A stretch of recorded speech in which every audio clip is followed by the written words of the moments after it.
편운세 이렇게 해야 돼. 자, 지문 분석 들어갑니다. 뭐 연계된다면 이 대부분 빼고 나올 확률이 높은데 그래도 만에 하나 모르니까 보는 거예요. 승상 커버 누구야? 누구야? 소연성.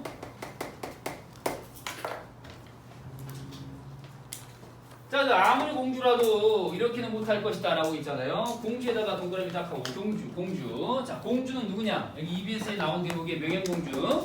그러니까 현성씨 입장에서 첩인 석씨의 아들내미의 첩이에요. 며느리인 거지. 그러니까 며느리 이게 까불어. 공주라도 이렇게는 못할 것이다. 이게 빡친 거예요. 공주가 누구라고요? 명예공주.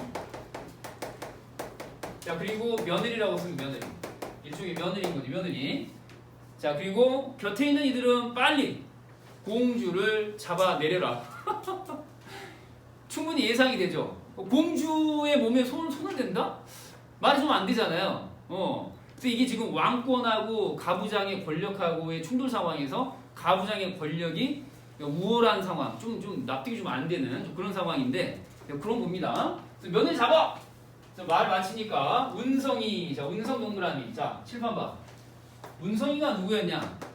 명현공주를 데리고 사는 그 히어로, 왕성한 남자 운성씨예요. 알겠죠? 아들이 아들. 그래서 이제 하나 써보자 이거. 석씨의 아들.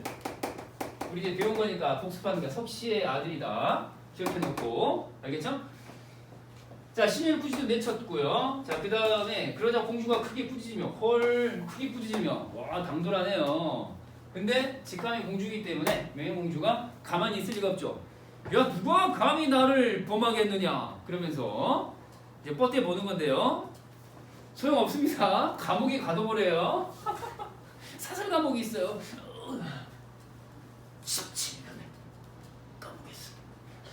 누구냐 너? 만두만 먹고 살았다. 17년 이러면서 사설 감옥 알잖아요. 여기에 있습니다. 사설 감옥. 저기 이제 아침에 뭐 좀 불편하십니까? 아침에 뭐 먹었어요? 안 먹은 게 다행이네요. 아이고, 그래요. 다행이에요. 양동이나 그 세수대야 준비하라고 했잖아요. 텀블러 굉장히 크네요. 용도를 좀 바꿔볼 생각을 해보시고요. 자, 그래서 곁에 있는 사람들이 비록 공주를 두려워했지만 당연히 두려워하죠. 승상, 현성이가 시키니까 어쩔 수 없이 하는 건데, 자, 사옥이란 말은 사옥이 뭐야? 일종의 이제 기억하기 좋게 하자면은 사설 감옥 같은 거예요. 나라에서 운영하는 게 아니에요. 자기 집에 감옥이 있어요. 가도 밀어 넣었습니다. 법적인 절차 있어요, 없어요? 생략이에요. 법이 어디 있습니까? 내가 법이다. 자, 그리고 나서 승상이 즉시 붓과 벌을 내와서 상소를 하게 된다. 자, 상소에다가 네모 처리만 간단하게 해주시고 황제한테 쓰는 얘기겠죠. 뭐라고 쓸 것 같아요? 당신 딸내미가 말이야! 이러면서 딸내미 욕을 졸라 얘기하겠죠. 그러면서 묘당으로 들어가서 먼저 조정으로 갔다는 얘기예요. 묘당이라는 게 조정이야, 조정으로 들어가서 형부상서 그랬는데 형벌을 담당하는, 요즘으로 치면은 뭐 검찰청장 같은 사람, 검찰총장 같은 사람인 건데 그 반영이라는 사람 불러가지고 말이죠. 시아버지 동그라미. 여기서 시아버지가 누구예요? 명현공주의 시아버지니까 현성 자신을 모욕한 것과 관련된 내용을 법전에 그랬어요. 빨간 펜으로, 자, 시아버지를 모욕했다. 빨간 펜으로 이렇게 체크를 한 다음에 이 중심 사건이다 라고 갈등이라고 써보시고, 공주하고 시아버지인 현성 사이의 갈등이, 그러니까 시아버지를 모욕했다라고 하는 이 공주에게 귀책 사유가 있는 것으로 전개가 되고 있습니다. 그래서 예부상소 오문상을 불러가지고 며느리가 시아버지 섬기는 예와 그랬어요. 다시 한번 씁시다. 며느리 동그라미. 여기서 며느리는 누구예요? 며느리는 명현공주.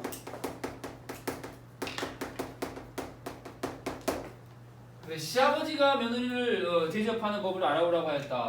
그러면서 처벌 조항이 있는지를 보는 거야. 당장은 사설 감옥에 가둬놨는데 공적인 감옥으로 보내고 싶어하는 것 같아요. 지금 죽이려고 하는 거거든요. 결국은 죽습니다. 결국은. 자, 한편으로는 집을 다스리지 못한 채로 운성을 잡아 가보기도 어머머 어떡해. 운성이도 잡아 넣어버리네. 왕성한 녀석. 현성님, 운성님. 왕성한 녀석. 운성. 다시 한번 아들이라고만 듣겠습니다. 석씨 아들. 감옥에 쳐넣어버려요. 새끼 너 며느리 단속을 어떻게 하는 거야? 네 마누라 단속을. 네 마누라 단속 어떻게 하는 거야? 이렇게 하면서 아들한테도 책임을 묻는 거예요. 자, 다른 한편으로는 공주 행동을 금이부로 적어 보내고 이 금이부가 이제 요즘으로 치면은 뭐 경찰청 같은 곳으로 이해를 하시면 될 것 같은데 경찰청 가두고 또 뭐 교도소 뭐 법무부 뭐 이런 정도로 이해하시면 될 것 같은데 아무튼 상소를 올려가지고 공주의 모습을 진술하고 아이고야. 자, 빨간 펜으로 이제 밑줄을 그어 보겠습니다. 중심 사건인 며느리의 배은망덕한 모습에 대해서 죽이고자 하는 뜻을 상소의 내용으로 담고 있는 거예요. 갈등이 첨예화되고 있다. 맞아요, 틀려요? 맞죠?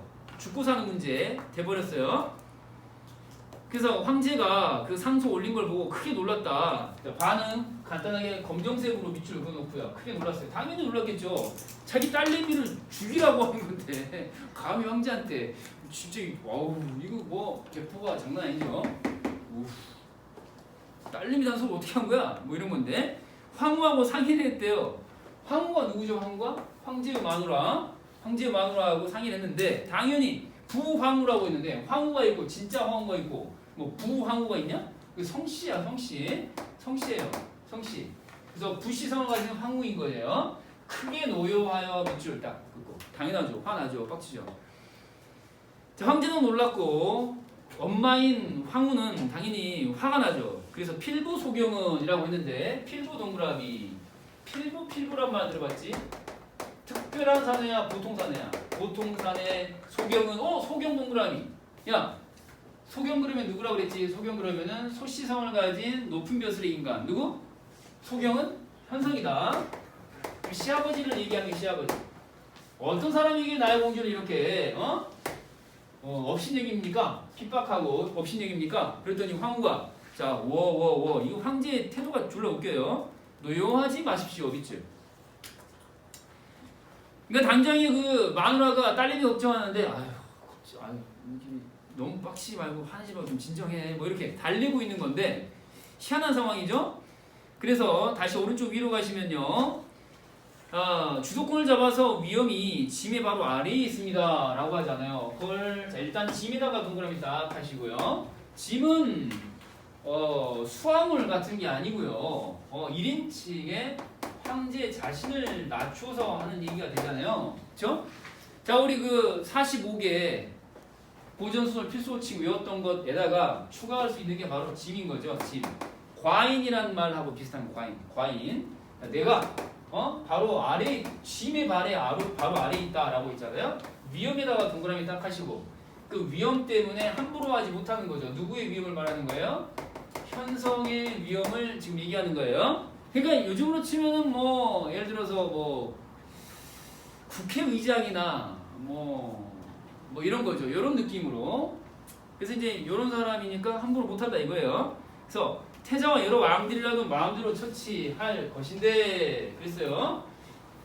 왜냐면 이제 자기 직계 가족이고 하니까 뭐 그냥 함부로 할 수 있는데 그죠? 공주가 그 슬하에 있으면서 방자하게 시아버지를 모욕하고 제 아비를 죽이려 하니 그 죄가 가볍겠습니까? 자, 빨간 펜으로 자, 그 죄가 가볍겠습니까? 라고 하잖아요. 그러면 지금 죄를 인정하는 거야 부정하는 거야? 자, 공주의 죄를 인정하고 있는 모습인 거예요. 가볍다 가볍지 않다. 가볍지 않은 죄다 라는 거죠. 그러니까 이제 이게 뭐냐면은 다시 한번 또 쓸 거예요. 왕권하고 부권하고 사이에 부권으로 헷갈릴 수 있으니까 가부장권이라고 써볼게요. 가부장권. 그 가족의 대장하고 한 나라의 대장과 한 집안의 대장 사이의 관계에서 누구의 권력이 센 거예요 지금? 한 집안의 대장의 권력이 더 세다. 대박이죠? 죄를 인정해버리는 거잖아요. 그렇죠? 만약에 왕권이 더 세다 그러면 황제의 권한이 더 세다 그러면은 부정해야죠. 이해되죠? 자, 그 다음에 모름지기 공주를 살리고자 하신다면 좋은 말로 소승상을 위로하는 것이 좋을 것이며 라고 하잖아요. 네, 그렇습니다. 자, 밑줄만 그어볼게요. 좋은 말로 소승상을 위로하는 것이 좋을 것이다. 근데 이제 소승상 다시 한번 동그라미. 소승상 누구라고 그랬지? 소승상 현성이다. 현성이 시아버지. 자, 많이 맞지 않게 노여하면 반드시 소승상이 두려워하는 거죠. 지금 얘가 빡쳐가지고 어떻게 할지 모르니까 운성과 공주를 모두 죽이고 스스로 죄를 청할 것입니다. 죽이고 나 잘못했으니까 나를 처벌하시오. 이렇게 뻗대고 나올 수 있다. 걱정하는 거죠. 쫄았죠? 그래서 소승상은 예사 신하와 같지 않으니 여기서부터 밑줄 예사 신하와 같지 않으니 가볍게 여기지는 못할 것. 자, 밑줄 딱 끊어놓고 그러니까 소승상을 되게 조심스러워하고 있고 경계하고 있고 그래요. 위험이 있다 이거거든요. 수연님 보고 있죠? 아이고. 자, 드디어 파랑을 불러가지고요. 나가서 소승상을 타이를 하고 자 타이를 하고 하시고 밑줄 딱 끊을게요. 그러니까 이제 설득을 한번 해 보려고 하는 건데 진정시키려고 하는 거죠. 어떻게든 딸을 살려야 될 거 아니야. 그래서 일종의 그 사절 역할을 할 수 있는 중간에 뭐랄까 중간에 사태를 좀 해결할 수 있는 인물로서 파랑을 지금 보내는 거예요. 지미 자식이 이렇게 패악하니 이거 봐. 그냥 말로 한 게 아니라 진짜로 우리가 생각하는 거야. 이렇게 패악하니 밑줄 딱 끄는 거야. 폐륜을 저지를 만큼 극악하다 이런 뜻이거든요. 그러니까 악랄하다 혹은 뭐 악랄하다 이런 뜻이에요. 그러니까 지미 자식은 누구죠?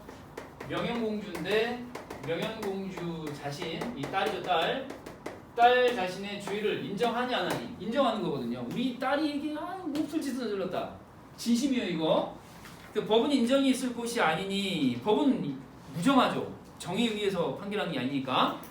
그래서 경은 마음대로 처치하라. 자, 여기 밑줄만 그을게요. 마음대로 처치하라고 했는데 경이 누구죠? 2인칭이야 2인칭. 너라는 뜻인데 여기서 누굴 가리키는 거예요? 황제가 신하를 가리킬 때 2인칭으로 쓰는 거니까 그쵸? 너 현성이를 얘기하는 거죠. 네 마음대로 해라. 근데 진짜 본심은 뭐죠? 빨간 펜.